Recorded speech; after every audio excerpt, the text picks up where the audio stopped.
Some people wake up tired in a way that does not make sense. Not the kind of tired that comes from staying up late, and not the kind that disappears after a shower or a cup of coffee. It is already there the moment their eyes open.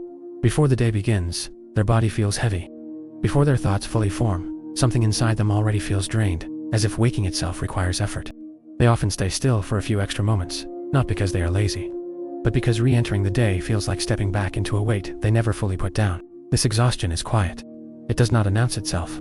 It does not demand attention. It simply exists in the background, steady and persistent, shaping the way each morning begins. Many people live with this feeling for years without questioning it. They assume this is just what adulthood feels like. That mornings are supposed to be difficult. That waking up already depleted is normal. They function. They work. They respond. They keep going. From the outside, nothing appears broken, and that is exactly why the exhaustion goes unnoticed. But inside, something is never fully restored. For them, sleep is not a reset. It is a pause. While the body rests, the mind continues to move, replaying unfinished moments, anticipating responsibilities, and quietly bracing for what the next day might demand. Even during sleep, their system does not fully let go. There is no true shutdown, only a softer version of being alert. Morning does not feel like a beginning. It feels like a continuation. They wake up already carrying yesterday, and the day before that, and many days that never truly ended. Often, this pattern began long before they were aware of it. They learned early how to manage themselves, how to stay composed, how to remain functional even when they felt overwhelmed inside. They learned that stopping was not always an option. They became reliable before they became rested. They learned how to hold things together quietly, without complaint, without pause. Over time, the body adapted to this constant state of readiness. Tension became familiar. Alertness became baseline. Eventually, it stopped registering as stress and started feeling like personality. This was just who they were. They do not remember the last time they woke up feeling light, or neutral, or quietly okay. Not because their life is objectively difficult, and not because they lack gratitude, but because their system has never been allowed to fully stand down.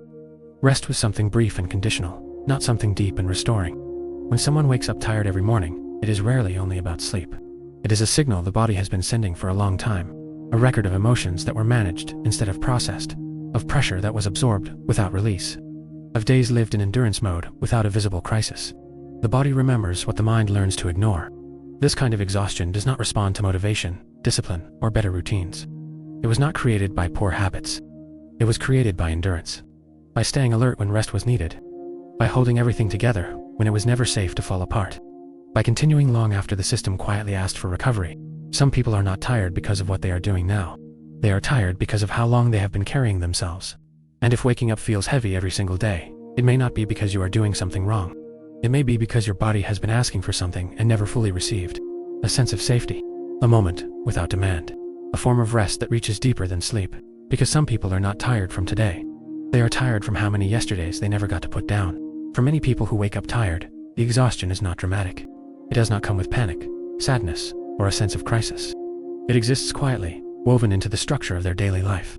They are not falling apart. They are holding everything together, and that is exactly what keeps the fatigue alive. They move through their days in a state of constant self-management, monitoring their tone, adjusting their reactions, making sure they do not take up too much space emotionally. They have learned how to stay regulated, even when something inside them feels strained, especially then. At some point, being composed became more important than being rested. Being functional mattered more than being honest with themselves about how tired they really were. And over time, this way of living became automatic. Their nervous system learned that staying slightly alert was safer than fully relaxing, that being prepared was better than being caught off guard, that letting go could lead to consequences they did not want to face. So the body adapted by never fully powering down. This is why rest feels shallow. Even during moments meant to be restorative, there is a subtle sense of vigilance underneath. Muscles do not completely release. Breathing stays a little high in the chest. The body remains on standby, waiting for something to happen. When morning comes, there is no transition. The system does not shift from rest into action. It simply continues. They wake up already engaged with the world, already anticipating what will be required of them, already bracing for responsibility before anything has actually happened. Often these people do not describe themselves as stressed. Stress implies something temporary, something situational. What they experience feels permanent. It feels like structure. They are used to being needed, used to being the one who notices, used to being dependable. They carry emotional awareness as a reflex, not a choice. And while this makes them capable, it also makes rest unfamiliar. Doing nothing feels uncomfortable. Slowing down feels unproductive. Silence feels unfinished. Even in moments with no demands, The body remains tense, as if waiting for permission that never arrives. Over time, this creates a specific kind of morning fatigue. Not the heaviness of physical exhaustion, but the weight of anticipation. The sense that the day will require more than they have to give, even before it begins. This is why sleep alone does not fix it. Sleep addresses physical tiredness, but this fatigue lives deeper.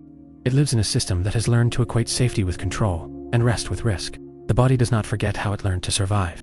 If calm once disappeared without warning, the nervous system remembers. If responsibility arrived early, the system adjusted. And even when life becomes quieter, the body may continue responding as if it is not. So mornings feel heavy, even when nothing is wrong. Life may be stable, routines may be manageable, but the internal environment remains unchanged. This kind of exhaustion is often misunderstood. Others may see someone who is capable, organized, and functioning well. They may assume everything is fine, and because nothing visibly breaks, the fatigue is rarely questioned. But the body keeps its own record. It remembers years of tension that were never fully released. It remembers emotions that were contained instead of expressed. It remembers how often rest was postponed. Waking up tired, day after day, is not a personal failure. It is not a lack of discipline. It is not a flaw in character. It is a signal from a system that has been carrying too much for too long, without sufficient recovery. Some people are not exhausted because their life is overwhelming now. They are exhausted because their body never learned that it was finally allowed to stop bracing. Until that changes, mornings will continue to feel like effort.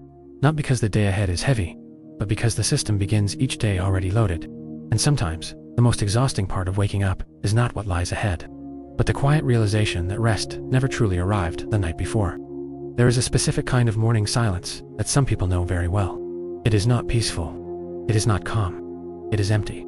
The room is quiet. The world has not fully started yet, but something inside already feels distant. Not sad, not hopeless, just strangely disconnected from the day that is about to begin. They open their eyes and feel no urgency to move, not because they are avoiding something, but because nothing inside them is pulling them forward. The hours ahead feel neutral at best, manageable, perhaps, but not inviting. This is often the last layer of waking up tired. Beyond physical exhaustion, beyond mental vigilance, it is the absence of anticipation, the sense that the day does not hold anything that truly meets them where they are. They are not dreading the day, and they are not excited by it either. It simply exists, waiting to be endured. Over time, life can quietly shift into this shape. Days become structured around responsibility, routine, and obligation. Tasks are completed. Expectations are met. Progress is visible from the outside. But internally, something begins to thin. Experiences lose texture. Time feels flatter. The emotional range narrows without anyone noticing. The body responds to this kind of life in subtle ways. Energy lowers. Motivation dulls. Waking up feels heavier. Not because the person is incapable, but because the system no longer expects emotional return. This is not burnout in the dramatic sense. There's no collapse, no breaking point. Just a slow disengagement that settles in when a person has been practical for too long without being nourished. They have learned how to function efficiently, how to stay composed, how to keep moving forward without asking themselves what they are moving toward. Sleep can restore the body, but it cannot restore meaning. And without meaning, energy has nowhere to come back from. So the body conserves. It resists unnecessary output. It slows the morning down before the mind has time to justify it. Waking up tired becomes a form of quiet self-protection, not a failure, not a flaw, a response. When there is little to look forward to emotionally, the nervous system does not fully mobilize. It does not see a reason to invest. The day may be safe, manageable, even successful, but it does not feel alive. This is why advice often feels hollow. Suggestions about discipline, productivity, or positivity rarely reach the source of the fatigue, because the issue is not effort. It is nourishment. People who wake up tired are often people who have given consistently without being replenished in ways that matter to them. They have adapted to living without checking whether their inner world is being fed. Over time, desire quiets. Curiosity fades. The question of why becomes background noise. Life continues, but it feels inherited rather than chosen. And the body reflects that truth each morning. This kind of exhaustion does not need to be fixed. It needs to be recognized. It asks for understanding, not pressure. Space, not correction. If you wake up tired every day, it does not mean something is wrong with you. It may mean your life has become too narrow to hold your inner life, that there is not enough room for meaning, connection, or rest that feels real. The body is not asking for more sleep. It is asking for something to wake up to. And sometimes, the most important step toward feeling rested is not changing your routine, but listening carefully to what your tiredness has been trying to say all along, that what you are missing is not energy. It is a sense of aliveness that makes waking up feel worth it. If something in this video felt familiar, you're not alone. Leave a comment if you want to be heard.